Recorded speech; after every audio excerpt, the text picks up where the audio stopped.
Hey Jordan, you said you didn't know how to play chess, so I'm gonna teach you. So, the first piece we're gonna cover is the king. It can move one square in any direction, which means from here it can move anywhere around it. And if it moves one square, and its opponent moves one square, then it can move anywhere in this square radius. Now, the king is the most important piece, because it is the goal of the game. When the king is under attack, it is called check. Now this piece right here is attacking the king. Now there are 3 ways to get out of check. First way, move out of the way of check. Second way, if you have a piece like right here, well, I'll actually change that piece out, but so you have a piece like right here. Second way, you block the check. And if they take it, the third way and final way is to take the piece that's attacking you. So if you can either move, block, or take, you can get out of check. If you cannot move, block, or take, then it is checkmate and the game is over. An example of this would be something like the scholar's mate. So the next piece we're going to cover are the pawns. So I'm going to remove I'm actually going to keep the kings there.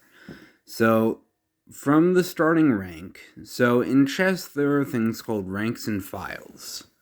A rank is anything going from either the 2nd rank, which would be this, or the 7th rank, which is that rank. And then there are files. So anything that goes across is a rank. Anything that goes up and down, that's a file. So from their starting rank, pawns can move 2 squares forward, 1 or 2 optionally. That means they can move 1 or they can move 2 from their starting square. But if they already have moved forward 1 square, if they're not on their starting square, they cannot move forward twice. So they can only move forward from their starting square. If they are not on the 2nd or on the 7th rank, they cannot move 2 squares. Furthermore, if 2 pawns jump forward into the center, they cannot attack each other. Pawns attack diagonally forward. So this pawn cannot attack this pawn. If these 2 stay here, they're stuck. But if this pawn moves forward too, this black pawn can take the white pawn.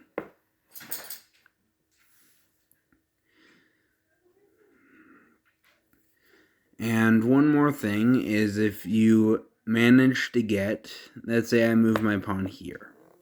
So there is a special move in chess, and it's not used in very many games, but it's called en passant, where if a piece moves up 2 squares, the opposing pawn, as long as the pawn is sitting right next to it, it can take behind and take the piece.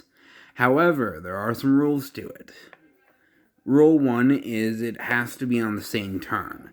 If you do not notice the en passant and you move a different pawn, then on the next turn, when you do see en passant, you cannot play it.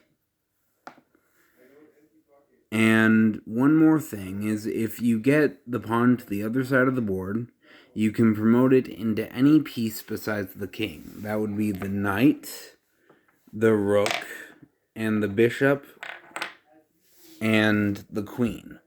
That's why most chess sets come with 2 queens, because of promotion. So the next piece I'm going to talk about are the rooks. Now the rooks can move any number of squares in a straight line. That means they can move this way and they can move this way. So they move kind of in a cross shape. They can go any number of squares in a straight line in any direction. However, the only thing that can stop them is if, let's say, this pawn's here. Now, if this pawn's here, I cannot move along this file anymore. Because when in chess, if you take a piece, you have to stop at that piece. You cannot go past it. Now, the next piece I'm going to be talking about are the bishops. They can move any number of squares in a diagonal line. That means one of them kind of moves in an X shape, but they can only move in a diagonal line on their color. And like the rook, if there is a piece in their path, they have to stop at it. That means if this bishop were to move here, it would have to stop at the pawn. It could not take the rook.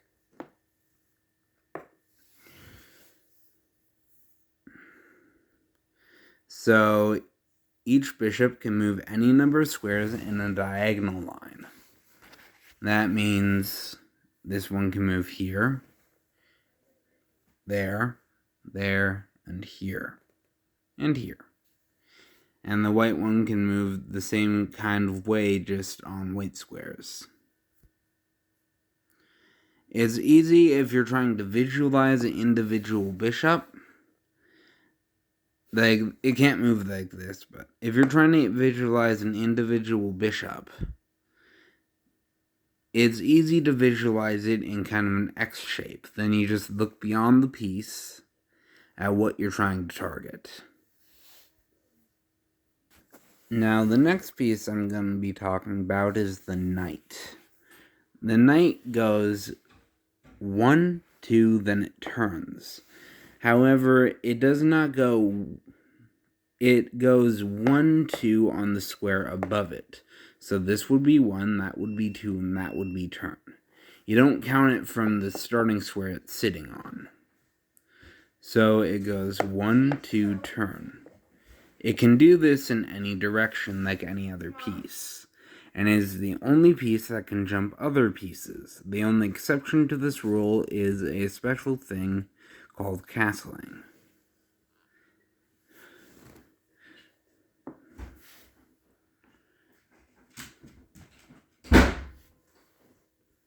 And just like any other piece, it takes on the square it lands. So if this pawn's in front of it, it goes 1, 2, and jumps over the pawn. If this pawn is here, it goes 1, 2, then it will take that pawn.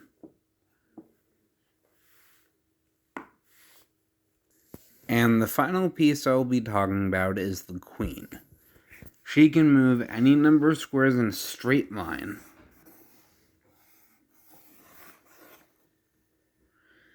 Any number of squares in a diagonal line.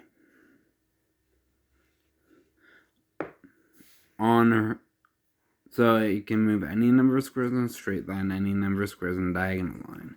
However, if the queen is on a white square, you notice that all the diagonals going out from the queen will be white. So if you want to move it to a darker diagonal, you have to move it on the black square. Now it can travel along the black diagonals after your opponent moved a piece. It's just a simple thing I really tell everyone. Alright, then the last thing we'll be covering is castling and I think development and castling. And the last thing I'm going to be covering is castling. This is a move between the king and rook, where the king moves 2 squares and the rook jumps in. You can only do this once during the game. You cannot do this if another piece is checking your king. So if your king is in check, you would have to use a piece to get him out of check. Let's say this bishop was here. You'd have to use this bishop to get him out of check. You cannot castle if the square you're going to move to, you're going to land on when you castle, is going to be checked by another piece. And finally, you cannot castle if you're moving through check. That means if, let's say this rook's here, this is the square you land on. In chess, you cannot put yourself into check. So your king cannot move through this file to castle. And the last thing is you cannot castle if your king has moved. However, if one of your rooks moves, you cannot castle with that rook, even if you move it back. But you can castle with the other one as long as the file is clear. As long as the file is clear, you can castle with the other one. I hope this helps. And the next thing I would probably have you learn is development and active pieces and I'm trying to think. So development, active pieces, opening, middle, and end game. But yeah, that's all my tips for you. So go out there, be a good chess player. Oh. Well, yeah, that's pretty much the basics. So go out there and be a good chess player. And if you need help, you can just post a video. I'll see it probably. And other good sources for chess is Gotham Chess and chess.com, Lee Chess, but another YouTuber, Gotham Chess, he has openings and different things and good explanations on the more advanced topics of chess. So after watching this video, I suggest you go check him out. Anyway, that's it for me.